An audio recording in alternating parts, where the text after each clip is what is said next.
640 AM, KTIB. William Taylor coming at you today from what you might call Studio B today. Later on, scheduled between now and 6 o'clock, we're going to have Troy Johnson with us, who, of course, just wrote a brand new, exciting book we're really happy about. It's called The Fishing Hole. It's a story about life between two teenagers of different ethnic backgrounds growing up in the rural South, leading into what you and I would call the waning days of segregation. Of course, Troy played at Southern University in football and played professional football in both the USFL and the NFL for 5 seasons, and then worked in local television and radio for quite a long time. He currently works in the private sector down in the Houma area, so hopefully Troy's going to make it between now and 6 o'clock, and we'll talk to him in just a bit. But I know some of you may have concerns about the weather, so what we're going to do is talk about the weather right now. Now, this evening on radar, we got the traditional old-fashioned scattered showers and thunder showers popping up. In the Lafourche Parish area, we got one moderate cell to the north of Thibodaux, probably around the Jack Bay area. A few other spotty thunder showers just on the east side of Highway 90. Looks like maybe north of Lockport and over, let's say, southern St. Charles Parish on the north side of Lake Salvador, and some spotty showers east of there. These showers will continue to hang around, dissipate, pulse on and off until about sunset. Then most of them should collapse as we continue to lose daytime heating. Now, the current forecast beyond, let's say, 36 hours is very dependent of what you might have been watching on local television in the northwestern Caribbean Sea. Now, tonight, just a typical 10% chance of rain with lows in the upper 70s. Tomorrow, they went down on the rain chance just a little bit to 30% with highs in the lower 90s. 20% tomorrow evening of lows in the mid-70s. Sunday, they're sticking with the forecast at 40% with highs in the lower 90s. Now, the rain chances that we may or may not have Monday into Tuesday will be primarily based on what this tropical system down in the Gulf does. As our friend Joey Sanders, Joe, we're going to hey, can we name it Tropical Storm Bob? No, I'm afraid not.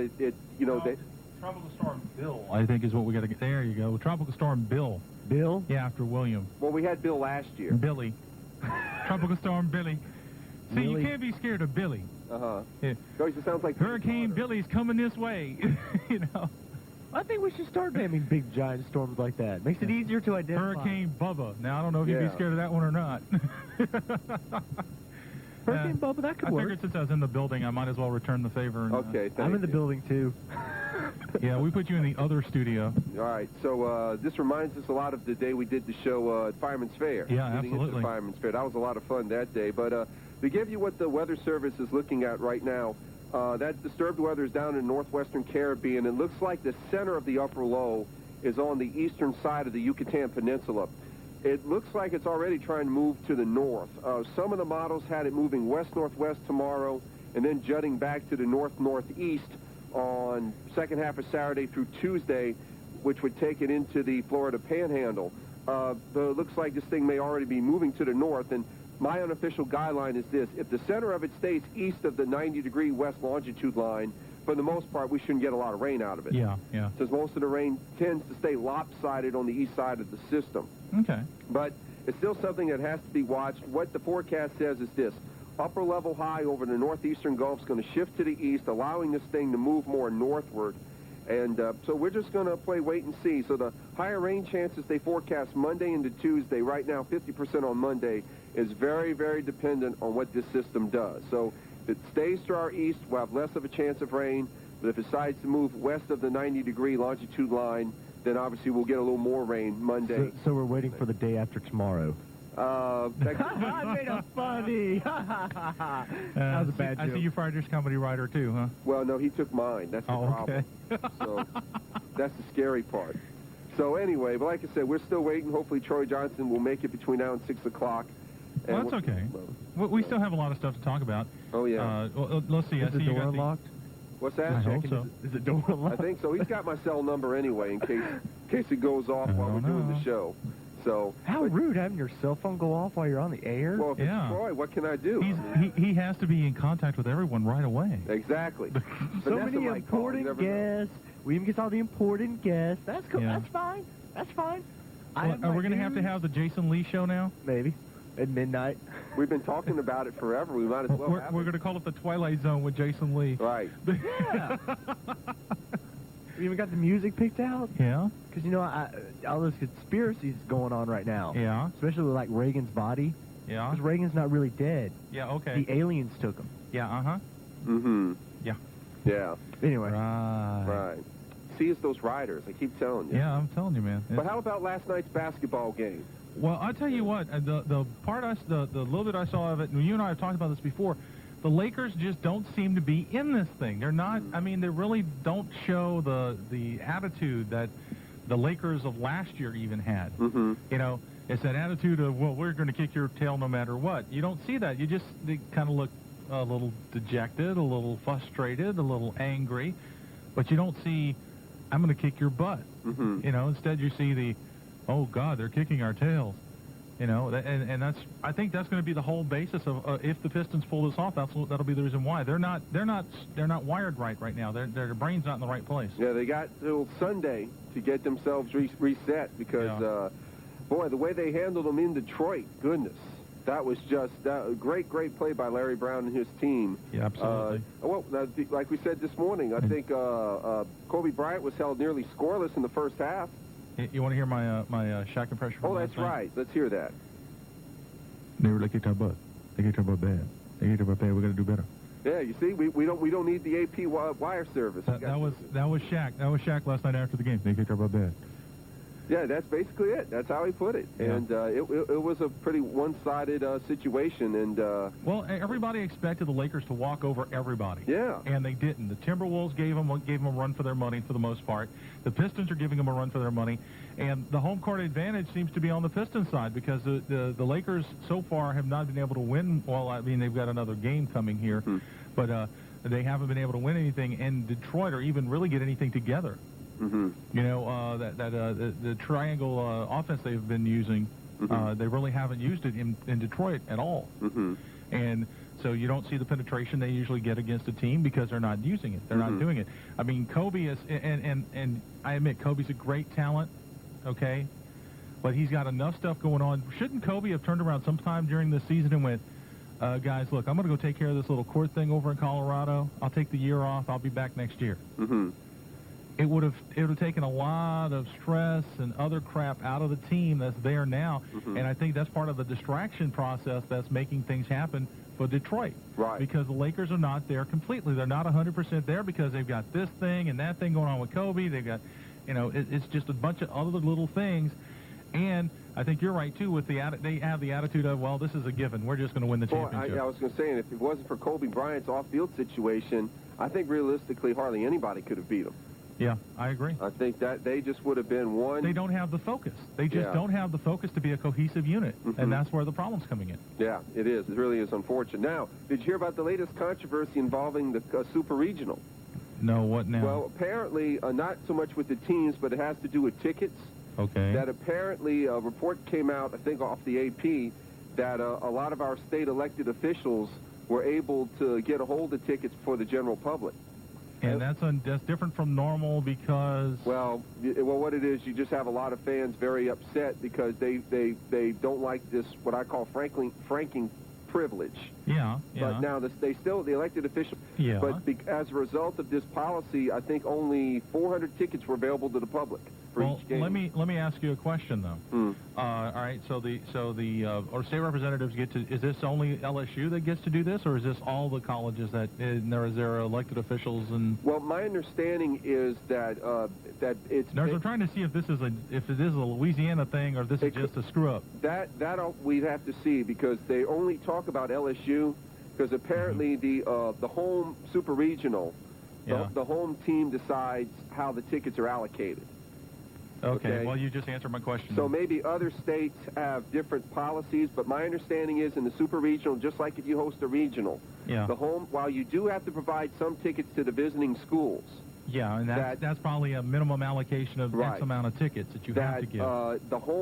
The home team still gets to decide how their portion is allocated.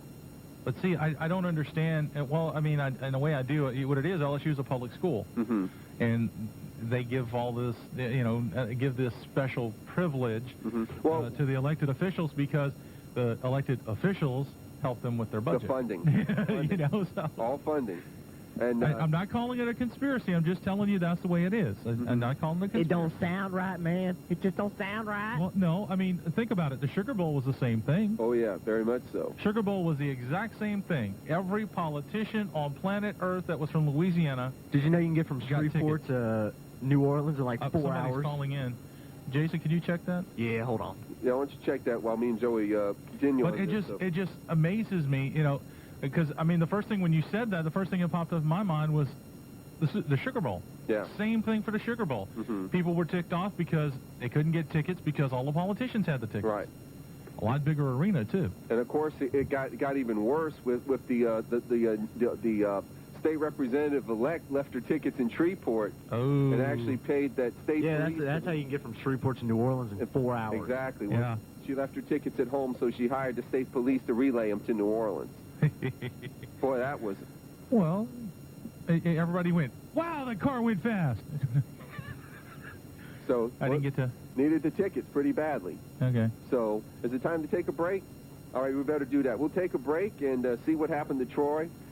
See if see if one of them big what's those things they have in Florida where the road gets swallowed up? Sinkhole. A sinkhole, Maybe yeah. a sinkhole got him or something. No, it was Jason. Oh, okay. Chased him down. All right. Well, let's Give me an autograph now! I want an autograph! All right. Uh, Well, let's go ahead and take our break. We'll come back with a lot more Bayou Sports talk in just a moment. So stay tuned to 640 AM KTIB. Okay, everyone, please pass forward your report. Aaron, I only asked for a one-page report on Thomas Jefferson. I know, but to reduce them down to a single page seems simplistic. Uh-huh. I realize it's a lot to go through, so I burned you a DVD. Love learning? Check out Charter high-speed internet service with up to 2 megs of download speed. It's an incredibly powerful educational resource for your home and an essential learning tool for children today. With Charter, they can keep up with current events, do research for homework assignments, and explore the wide, wonderful world of the web. Charter's high-speed internet is faster than DSL, up to 50 times faster than dial-up, and one of the fastest residential speeds available. Plus, no extra phone line needed. Call 1-888-GET-CHARTER and get hooked. Offer may vary and restrictions may apply. Now available in St. James Parish. To order, call Charter Communications at 888-821-4559. 888-821-4559. Do you suffer from shortness of breath, tire easily, or have ankle swelling? These symptoms are often mistaken as signs of aging when in fact you may be in the early stages of heart failure. I'm Dr. Barry Greenberg, a heart failure cardiologist representing the Heart Failure Society of America. These 3 symptoms and a history of diabetes, high blood pressure, previous heart attack, or family history of heart disease can put you at an increased risk for developing heart failure. Individuals with the 3 symptoms and these risk factors should seek medical attention. Early diagnosis and treatment are key to extending life and allowing you to enjoy quality of life. This disease is treatable, and it may be prevented from progressing if diagnosed and treated during its early stages. Don't delay, talk to your doctor. For more information, visit abouthf.org. A message from the Heart Failure Society of America. And welcome back to Bayou Sports Talk. Well, let's see if that's Troy. Hello, is this Troy? Yes. All right, Troy, you're on the air right now with me and Joey Sanders and Jason. How's everything? Good. How's everything going, guys? Yeah, pretty good. And Good. Doing fine. yeah, I'm sorry about the little bit of confusion there. But so, how are things in Houma? Good. Things are going pretty well. I'm sorry, guys, that I didn't actually call in on that appointed time. But I've been kind of ripping and running around here like crazy today, so my little mistake there. All right, but well, that it happened. So Yeah. But anyway, we want to let all our sports fans know out there that you just wrote a brand new book. Why don't you tell everybody about it?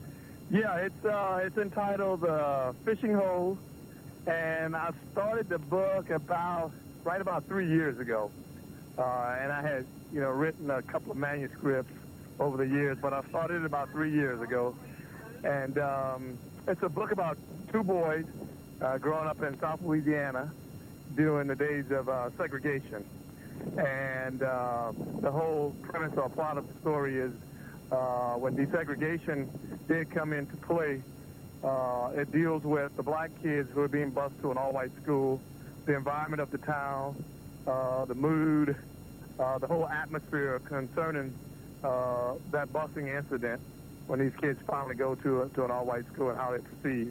And out of the whole hostility of what's going on in the town, these two boys, there's one black kid and there's one white kid, they become true friends, and that friendship grows as the book goes on. That friendship really blossoms. So that's basically what it's about.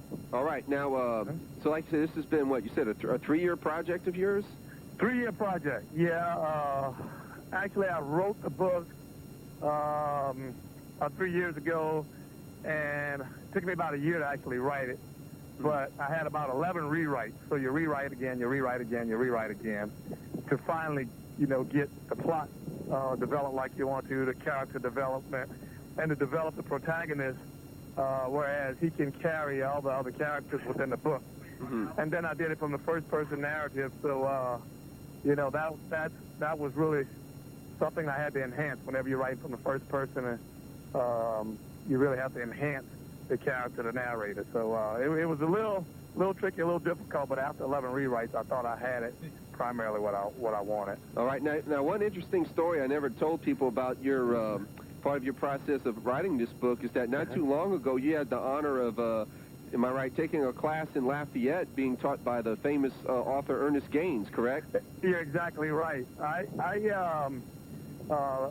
Dr. Gaines was teaching his last class at University of Lafayette in Louisiana, and he's famous for autobiography of Miss Jane Pittman, A Gathering of Old Men, and most of his books have become movies. So I actually took his class. I sent in a short story. You had to send in a short story or a couple of chapters of a manuscript. And I actually sent in a short story, and I was accepted into the class. I think we had about 300 or 400 applicants. He kept 14 of the 300 or 400, and I was one of the 14 accepted to the class. So that was a good experience because I really did learn a lot from Dr. Gaines of how to develop a story, and he's awesome. All right. Well, why don't you tell everybody where the book is available in case they want to go out and buy a copy? Yeah, the book is available at Bent Pages in Houma. It's also available at Barberland Pharmacy in Houma on Main Street, and it's also available at the Rusty Gate on Barataria Boulevard. All right. Now, also, is there any phone numbers where people can get a hold of you in case they want more information about the book? Yeah, they can call me at work. I'm employed at Barker Honda, and the number there is 985-868-4401. And they can call me at work, and I can give them some information on purchasing the book. And, of course, if anybody missed any of the numbers we gave out, we'll have it here on, you can call us here at the station. We'll get it out to you as well. Now, from what I understand, when you did a television interview a couple of days ago, are you in the process of starting your second book? Yes, as a matter of fact, I already finished a manuscript some years back, but I'm definitely going to start another book. And I think I have the title to it, but it's still early in the making. And if I had to use the title today, I would use Why Did God Choose Me? And it's basically about a guy, and the premise of the book is still set in the 1940s, 1950s era, but it's basically about a guy who is born with these healing powers. And he is told by the elders of the community that God has blessed him with these powers to actually do good within the community, to heal people and stuff like that. And I'm trying to develop the novel to whereas he starts to use his gift from God for self-gratification. Okay. And within himself, he has a problem within himself as a man and within himself spiritually. And he goes in, he really goes through some times because he's using it for self-gratification. So, I still got a little work on it of really where I want to take it and the characters I want to have, the characters that I want to have in the book to enhance, the narrator. I'm not quite sure if I want to do it from first person or actually from the third person point of view or the omniscient point of view. So, but I'm still working on that part of it. So you still haven't started the manuscript on the book about me, huh?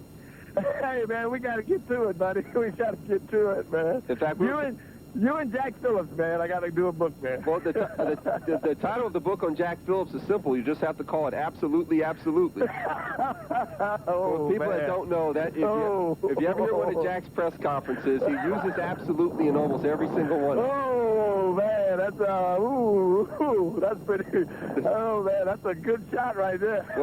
Well, in my case, when you write my book, it's going to be called America's Most Unwanted. So. Notice I'm not I've been hearing touching about that. you, Will. I've been hearing about you, man. All right. You've been Mr. Controversy the last couple of months, man. Oh, pretty much. And just wait till you hear about me and the milkman. That's going to be good. Oh, okay. That's another one. I haven't heard about that one. Well, by the way, with us right here, Troy, is Joey Sanders. Joey, How you doing? Can you hear me? I barely hear you, Joey. Barely? I'm on a cell phone. I understand. Amazing that you got the first book out. The first one's always the hardest from what they say, right? Yeah, definitely it is. Definitely it is, because I just really wasn't never comfortable with what I had, and I just, I wanted to get the book out, and I wanted people to actually read the book, but I was never comfortable because, again, I was like, well, I could have did something here, or I could have did something here, or I could have enhanced, I just could have enhanced it a little better, but, you'll always try to perfect it. You just got to write it and get it out there. So, yeah, definitely the first one is difficult. Oh, absolutely. But you see, that's a sign of a true artist. You're never happy with your own work. Never. Because I've had many manuscripts, and I would just write it. When I wrote the story, I would tear the pages up, and I would be up 3 or 4 o'clock in the morning and just never happy with it. And today, I'm still insecure because I'm not happy with it today. That's the insecurity of it. I'm not totally feel that's where I wanted to go, but everybody that's been reading the book have liked it, and I've been getting a lot of come up to me and say, well, it's amazing, it's an awesome book. But to me, I think I could have did more to it. So yeah, but that's why you make another book. You do everything you were supposed to do in this book and the next one. Yeah, and do it again, and then I still probably won't be able to just do it again. That's it. And you'll be the next Tom Clancy. I don't know, man. Those are the great, the Tom Clancy's, the Faulkners. I like most of the older writers, the William Faulkners, Ernest James, Bobby Ann Mason. I really like most of those guys, and I've always had an affinity for the great Russian writers like Dostoevsky and Anton Chekhov and Pushkin. I've always had an affinity to read those guys and understand what they're, and even the French writers, Flaubert and Proust and Zola. By reading a broad spectrum, it really helps you to kind of create your own voice and where you want to take a story. So, I tell you what, Troy, it sounds like you put in a lot of work into this, and hopefully this book is going to sell well for you, because we know a lot of good people in our part of the country really want to enjoy good reading, and it sounds like all the efforts you put into this project hopefully it's going to pay off real well for you. Yeah, I hope so. It's like, I always give all the praise, Ken, for helping me along. Many times I got discouraged when I was up 4 or 5 in the morning trying to write 2 sentences, and then it wouldn't come out right, and I got frustrated a lot of times. But so far I've been getting a good response, and I'd like to thank everybody that's actually purchased it and read it. All right, but I tell you what, it's real interesting. Oh, by the way, when you first told people you were getting a book published, did you think by default that it was going to be about sports? Yeah, pretty much so. A lot of friends actually were like, okay, well, you're writing about you and your brother playing football, because my brother played in Kansas City, and I, grew up idolizing him and finally got a chance to play. And said, oh, it's about 2 brothers playing. And I said, no, it's not that kind of book. It more has to do with literature. And I've always tried to explain to them, have you ever read any Steinbeck or Faulkner or any of those guys? It's pretty much, has something to do with literature. So, yeah, it was a little difficult for them to understand why I was taking that route. But that's what I love writing about. Yeah, I tell you what, it's really good that you took it. And by the way, that is one thing I'd like to ask you for all the listeners to understand is that writing, doing the rewrites, finally getting it published, it really must have ate up a lot of your personal time in doing that. Really did. Especially, when you're working 50, 60 hours a week, and only time you really have to write is at night or on weekends. So weekends were just shut out, and at night, you're looking at 3 or 4 o'clock in the morning to actually get something in. And so it really took up a lot of personal time. Really had no personal time, hardly to do any extracurricular activities when you're just concentrating on writing a book. All right. Well, listen, pretty soon we got to head out to another break, but if anybody wants to get a hold to you, the number over there at the Honda dealership for people to call you is 868-4401. 4401. Right. Anybody that can write me here or call me here at the station, will forward that information along. It's Troy Johnson's book, The Fishing Hole. It looks like it's going to be a good sell, so go out to the bookstores and get your copy. Yes. Also, where can they get it again? Why don't you go ahead and give them a list of places they can get it again? Yeah, the book is available at Bent Pages in Homer on Barrow Street. Also at Boboland's Pharmacy, and the Rusty Gate at an antique shop, which is on Barataria Boulevard. All right. Well, listen, Troy, we appreciate taking the time out of your busy schedule, and we hope to hear from you again real soon. Hey, thank you guys for having me. God bless. All right, take care. Okay, buddy. Bye-bye. Well, that was our friend Troy Johnson. Yep. And we got him on somehow, and I'm glad we did. We sure did. Well, it's got to be a great book. I'm going to have to get a copy. Yeah, and so we'll have to run on down to home and get it. We're going to take our commercial break. We come back from the break. We got another interview on tape we'll be airing. Oh, cool. So let's go to break. 640 AM KTIB. Take us away, Jason. Manufacturer rebates on your favorite car, truck, or sport utility vehicle from Thibodeau Chrysler Dodge Jeep. Hot deals are waiting for you now on all 2004 Ram Tough Dodge pickups. Check out Thibodeau Chrysler's huge truck inventory and get a whopping factory rebate on all Ram 1500s in stock. How about this sizzling special from Thibodeau Chrysler Dodge Jeep? Drive the all-new, bigger and bolder 2004 Durango and get a huge $3,500 rebate. And that's not all. Get a $3,500 factory rebate when you buy the elegant and distinctively stylish 2004 Chrysler Pacifica. But the deal doesn't end here. For a limited time, get a $1,000 bonus rebate when you finance your new vehicle from Chrysler Financial Corporation. That's right. Get $3,500 plus on Dodge Ram 1500 pickups, $3,500 plus $1,000 on all Dodge Durangos, and $3,500 plus $1,000 on all 2004 Chrysler Pacificas. You won't beat these hot deals anywhere, so stop by Thibodeau Chrysler Dodge Jeep today and drive away in the car, truck, or sport utility that's right for you. Thibodeau Chrysler Dodge Jeep. Different by a country mile. Daddy, I think Bullet wants to go outside. Then take him. It's a Great Dane, meaner than a 100-pound SUV, but you're a Peterson, and at 4, you're a man. So take Bullet's chain and wrap it around your wrist twice. Like this? I use both hands, but hey. Now show him who's boss. Let him know who's top of the food chain. But I'm afraid I could get hurt. I'm afraid I don't understand. Just keep him away from that cat. Come on, boy.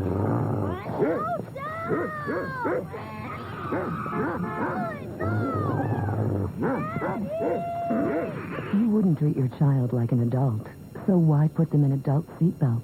If they're under 4'9", they need a booster seat. Make him spit that cat out this instant. For more information, go to boosterseat.gov. This message brought to you by the Ad Council and Transportation. Oh, they're awesome. All right. Walking on the Sun, that is a classic. It is. From back whenever I was way younger. back in the 90s, I think. I swore to myself, I always see the commercials for the records from like the greatest hits of the 70s or whatever, and they finally started making the ones from the 90s, which those really weren't all that good. But then a new one came out, which actually had songs that I listened to, and I feel so old now. Wow. Well, listen. Now you're not that. If he feels old, what the heck are we supposed to be feeling? Really old. Yeah. Well, listen. I need to get to this interview 5:55. I want to play our special. Today, our Friday closing goodbye segment will be a tribute to President Reagan. Okay. We got a couple of nice solemn songs we'll be playing. But right now, the interview that we're going to run on tape is an interview I did last night. Beaumont Drillers are playing the Houma Bayou Bucks this Saturday in the Civic Center. And I noticed the last time when Beaumont came here this season, because we're going to play them 4 times this year because of the crazy schedules. One little side effect or sideline feature a lot of the Houma fans really loved was the Beaumont Driller Girls. Three of them came in to be, and they even threw T-shirts in the crowd, and the T-shirts actually said, "I got drilled by a driller girl."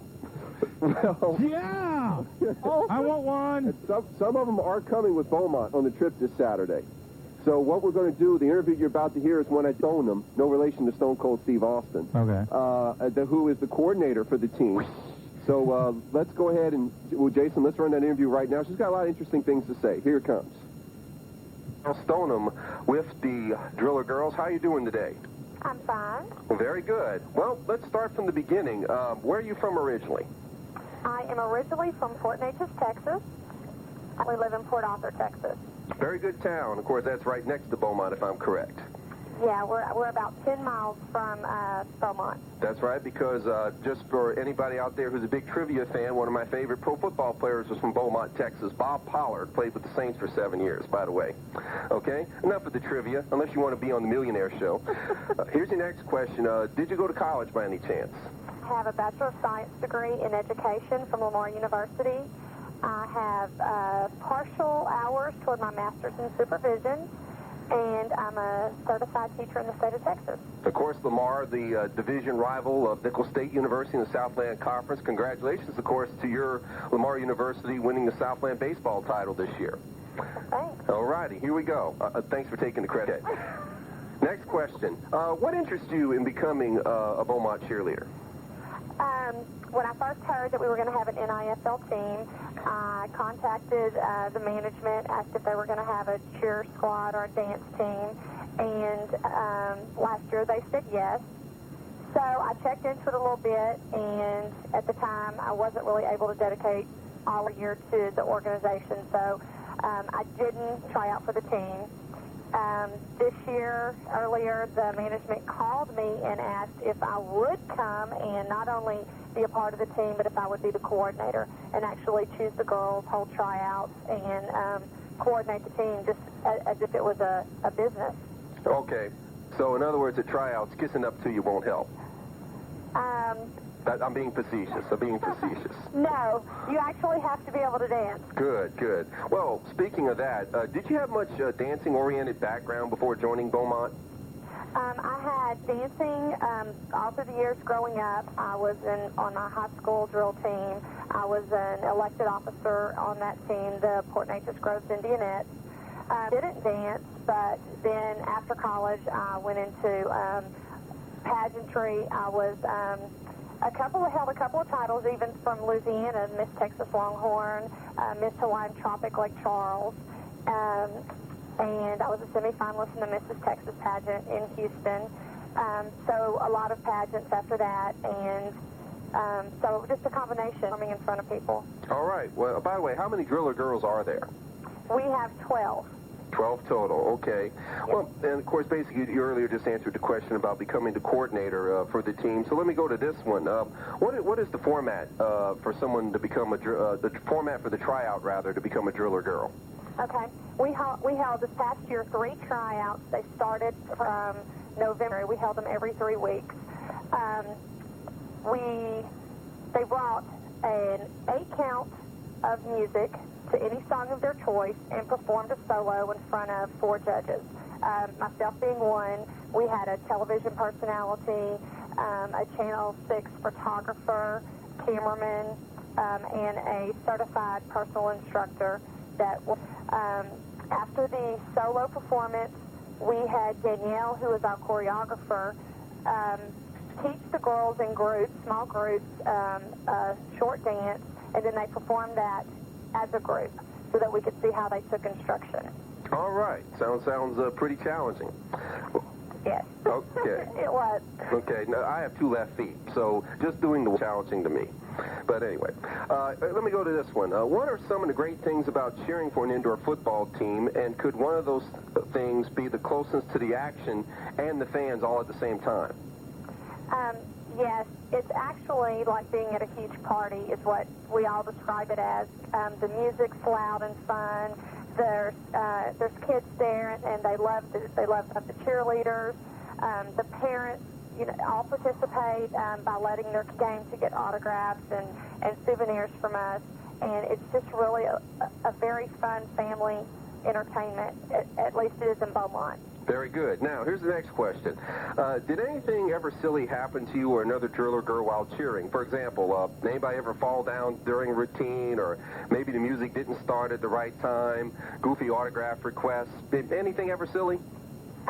Well, we did have a goofy autograph request in Homa when the three of the girls, 3 of us went the last time we played them there, and we were throwing out our famous I Got Drilled by Driller Girl T-shirt. And one of the Homa fans caught one, and then he came over and wanted to say hello and meet us, and we asked if he wanted us to sign his T-shirt. he would not let us write on his shirt. So he lifted it up, and he had us sign across his chest. Well, I've not ever signed anyone's chest before, so we kind of all laughed about that. Well, I'm glad I didn't notice that. So, Joey. Joey? Jason. I'm right here. Okay. I'm in the booth. Okay. All right. But anyway, I'm in Studio B with you. I ain't touched nothing. Yeah. And hopefully you won't. So. But anyway, folks. I wasn't going there. Thank you. Okay. But it's time to head on out. Maybe next week I'll have a chance to air the rest of the interview. Hey, can I get drilled by a driller girl this weekend? If you go, there's a chance. I just want a shirt. Yeah, right? I'll take just the shirt, too. Okay. Tell her that we're going to be stuck over here. You know, sweet talk him a little. Get me a shirt. Okay. All right. Well, we're going to go ahead and head on out now with our traditional Friday goodbye segment. Where are we going? Well, I'm not sure. There's no telling where I'm going half the time. But Mama, I'm coming home. All right. What about Hurricane Bubba? Well, nah, it's not a hurricane at all. Still Bubba the tropical storm. wave. Probably will move off to the north-northwest. 2 models keep it east of us, but folks, we still got to keep an eye on it. And if necessary, I'll be up here throughout the weekend just to give you general updates. Yeah, he's already brought his cot out. I'll be here too. Right. I'll be. Well, hey, let's go ahead and close on out, folks. What you're about to hear is our traditional Friday goodbye segment, and then we have a couple nice songs to remember President Reagan. The first one you'll hear is actually some of the NBC music they played after President Kennedy died. And then we'll close it out with Floyd Kramer's The Last Date, which we normally play on the show when someone leaves us. So thanks again to Joey and to Jason for being part of the show today. Yeah, he had a point to get that straight. That's right. By the way. That's right. Thanks again, everybody. And this is Bayou Sports Talk. And now let's play the goodbye segment. Good luck and good night, Chet. Good luck, David. We have arrived at the finish line of tonight's show. A special thanks to, from all of us here, the staff, the crew, and me. Everybody loves somebody, and I love all of you. So good night. That's the story, folks. Glad we could get together. Say good night, Dick. Good night, Mrs. Calabash. Wherever. All right. Show's over. I'm going. Good night, Dr. Carter. Bye, kids. Good night, and bless your little tea-picking heart. Good night, everybody. So much for the good news. More news tomorrow. Join us then. In the meantime, good night.